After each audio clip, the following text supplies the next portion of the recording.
And welcome to VADA Live. I am your host, Dan Carrigan. We're in the heart of VADA's headquarters, really in downtown Richmond. And today I have a special guest with me, is Dr. Paula Pando, who is president of Reynolds Community College. We're here, Dr. Pando, to talk about a lot. Thank you again for taking time to chat with us. But really, and I know we had chatted before this interview, partnerships with community college and the automotive industry is a huge part of this discussion. Maybe as an initial question to start, Sure. Our audience is auto dealers throughout the state. What is the number one thing you would like them to know? Oh my gosh, there are so many things I'd like for them to know, but I would say this, we aspire to truly be top of mind for business and industry for their talent needs. We've learned over the years that a baccalaureate degree is not necessarily the only degree that leads to a great job, a great living through good sustainable salaries or family sustaining wages. That you can do that with sub-baccalaureate degrees and certifications. And automotive technology is one of those programs that we've really focused a lot of energy and resources and engaged industry in crafting a curriculum and a program that meets the needs of what the sector needs. Sure, Yeah. absolutely. Yeah. And in many ways, I know we talk about this within the context of just skills and just gaps and addressing those too. Can you talk to me a little bit about how Reynolds is doing that on the auto side of things? Sure. Well, I mentioned industry being a key partner in that. And the reason that's so important is we can build a curriculum in silos. So we don't just invite industry to help inform the curriculum. We build it together with industry. And by doing so, we are assuring that every graduate or completer of our program is ready on day one with the skills and experiences contemporary to the fields that they're entering.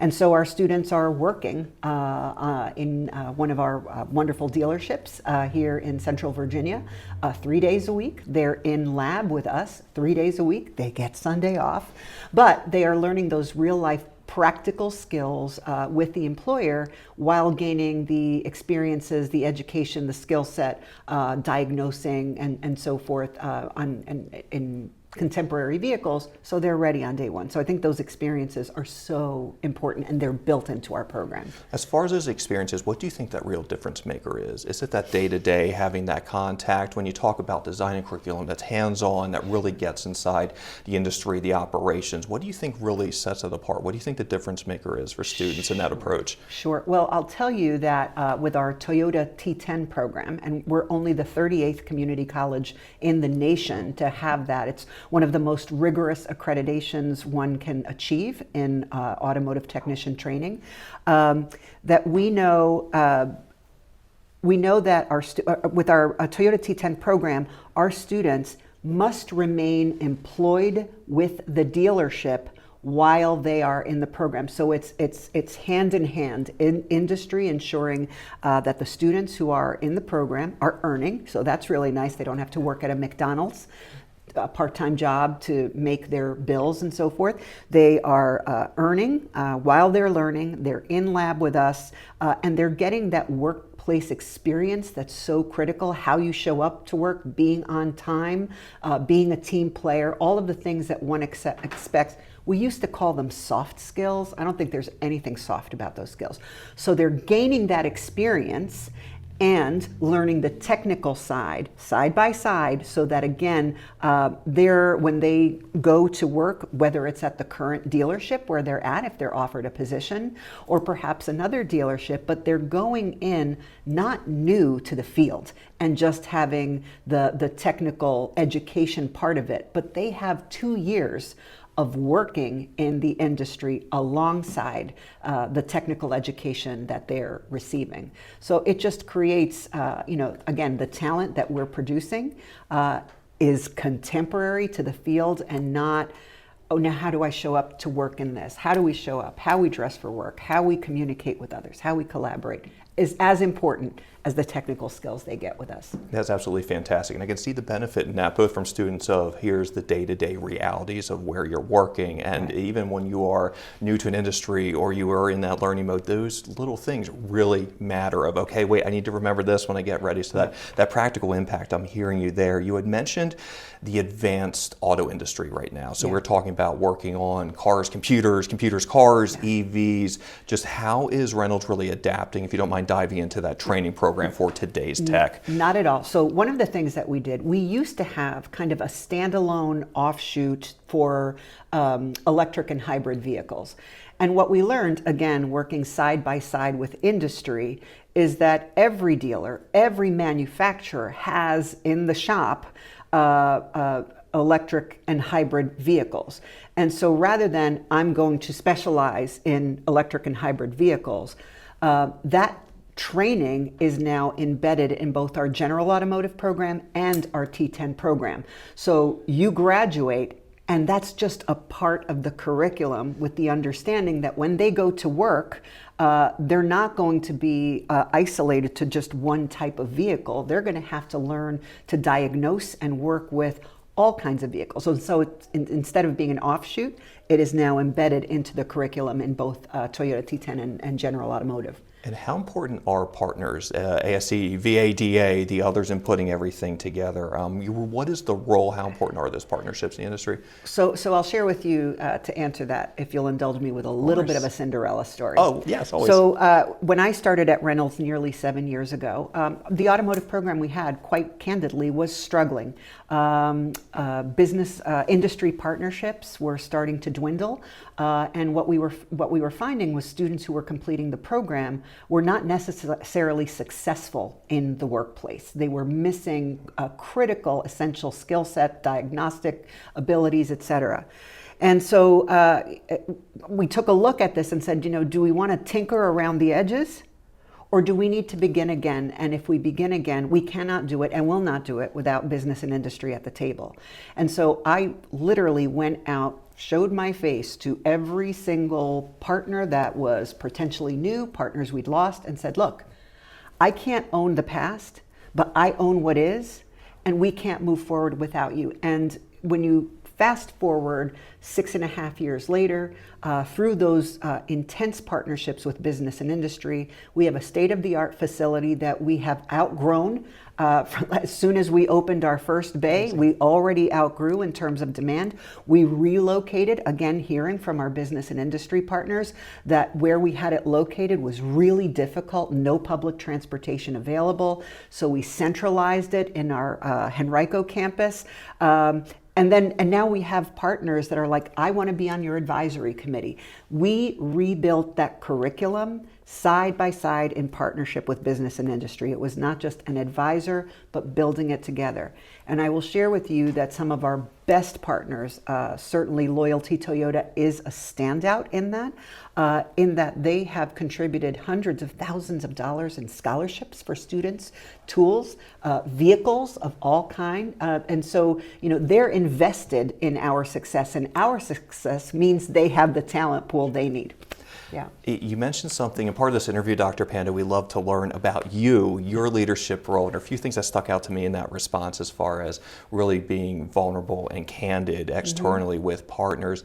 Can you walk me through your approach as a leadership perspective too, from I guess that convener role, that candidness? How do you address such conversations? Because it seems like a great example to process through that. Well, I think it's, the first part is being really honest. Let's be honest. No one wins if we sugarcoat a situation that clearly is failing or struggling, challenged. So let's start with some honesty in a low stakes environment. What is today doesn't mean you're fired, because this isn't. Perhaps you've not had the resources. Perhaps you've not had good partnerships. Perhaps we can go down the line.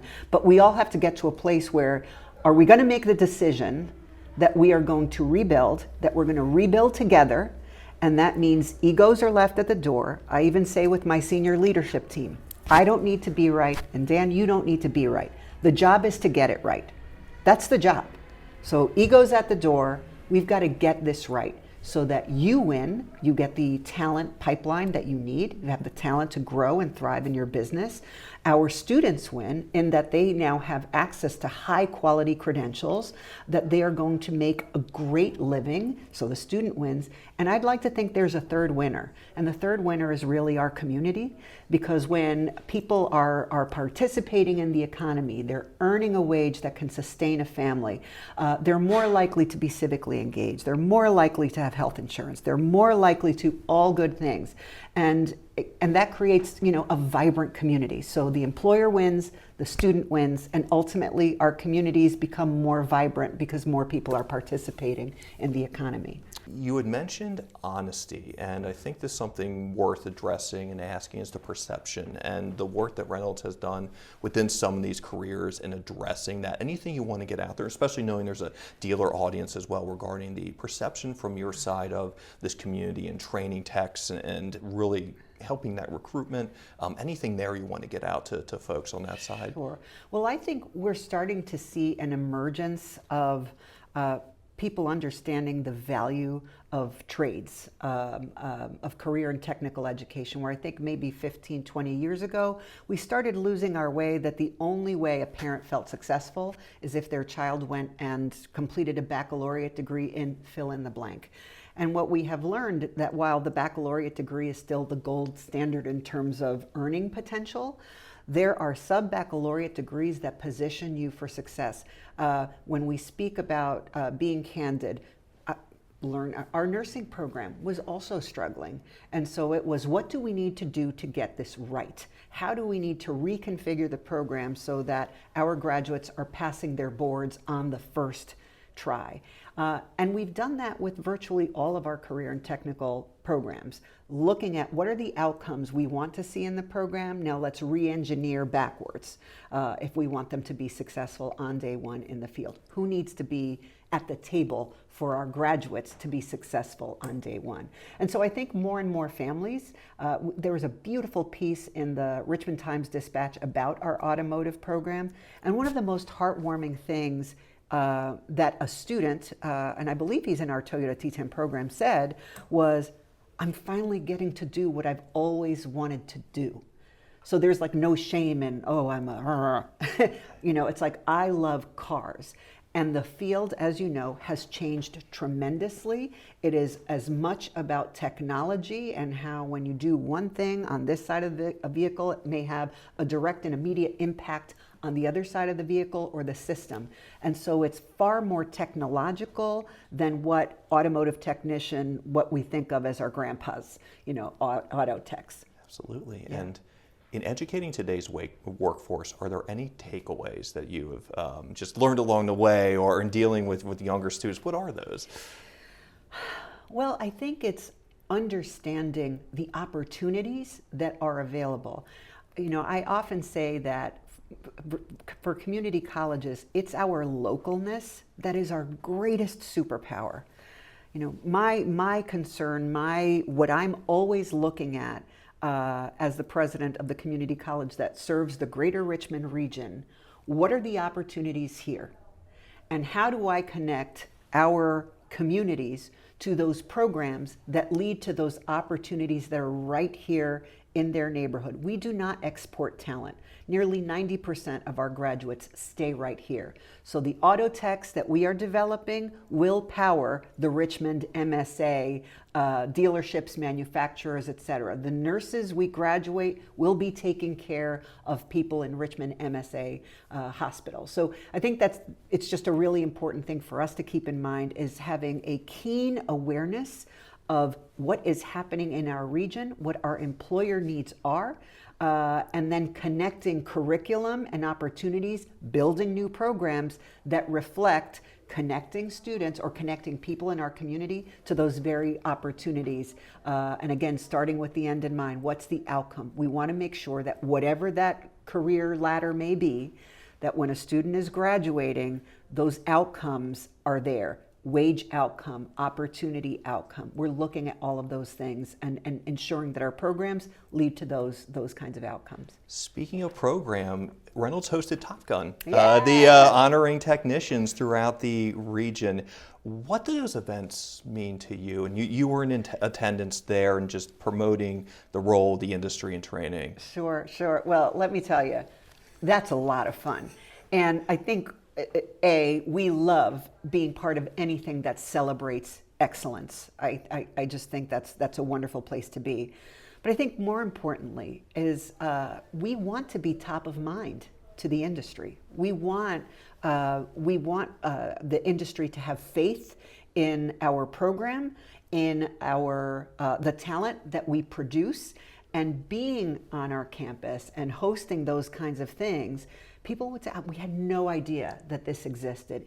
It is here, and we need to scale. We need to grow and meet the demand.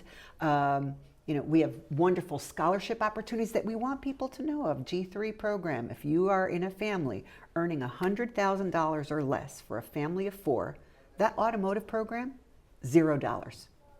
$0 for you.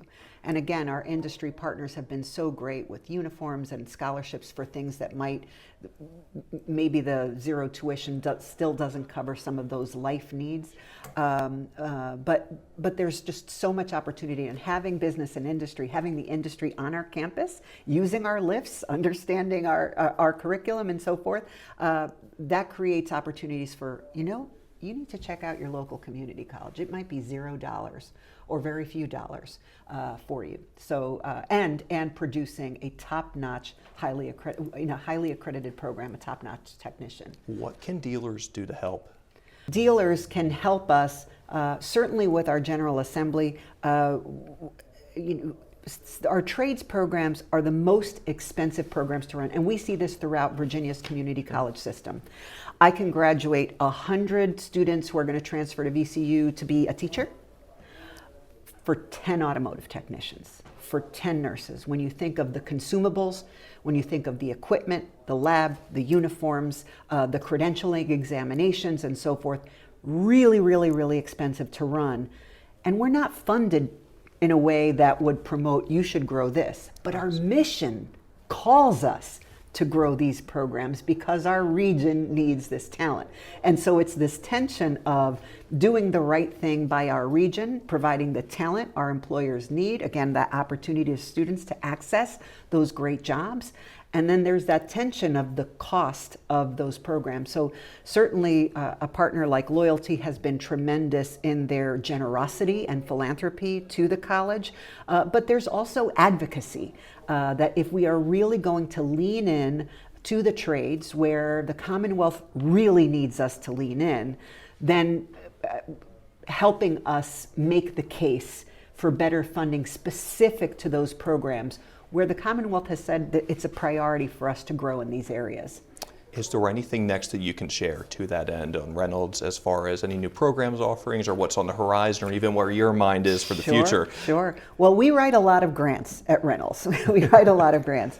And one of the latest that we were most successful in is the build out of biotechnology. We know that Central Virginia has become a hub for pharmaceutical manufacturing and the research and development of essential medicines.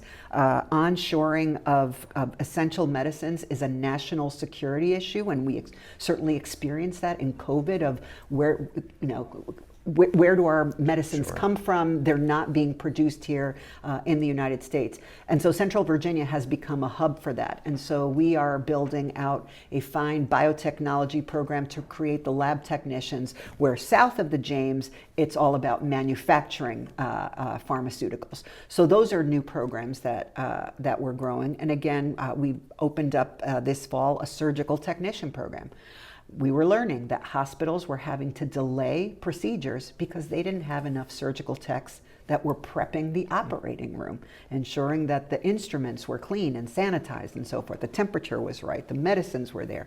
So again, we keep our ears close to the ground to make sure that where there is a need, that we are scrappy, and we will find the resources that perhaps are not allocated to us by the General Assembly, and so we will find a way. That's just in our DNA. Find a way. Find a way. And business and industry partners are the best ones that help us find a way when those resources aren't coming in through the state.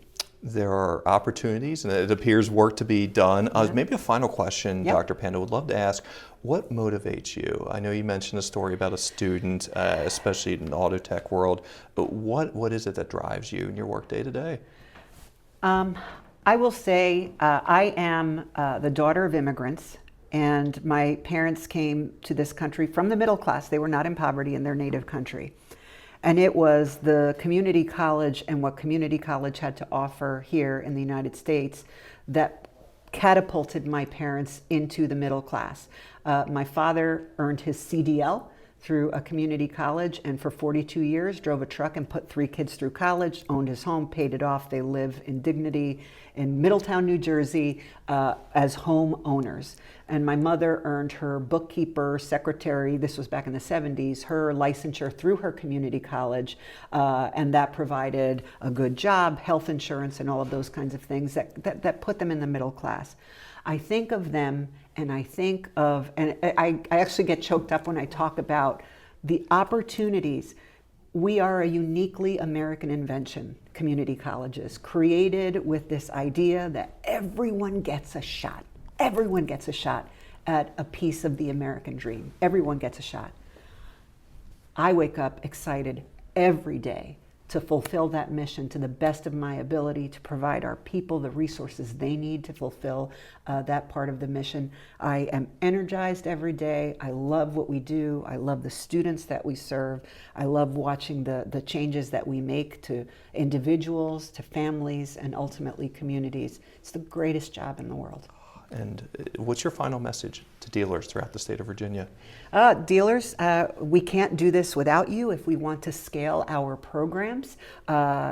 We have examples at Reynolds of extraordinary partnerships with our dealers. We can't do it alone given kind of our funding formula, and this isn't an ask for money, but we can't do it alone given the funding formula. So the more we have advocacy from dealers that express the talent needs that they have and also impress the cost of running these programs, I think will be very helpful for us to make our case as to why we need to be funded in a way, not so that we're swimming in the dough, but that we're funded in a way where we can scale our programs to actually meet employer demands. And that's the message that I would share with our dealer community. Dr. Pando, thank you for your time. Absolutely. I really appreciate it. You were joined by Dr. Pando, that'd be Paula Pando, Yes. president of Reynolds Community College. This is Dan Carrigan for VADA Live. We'll see you next time.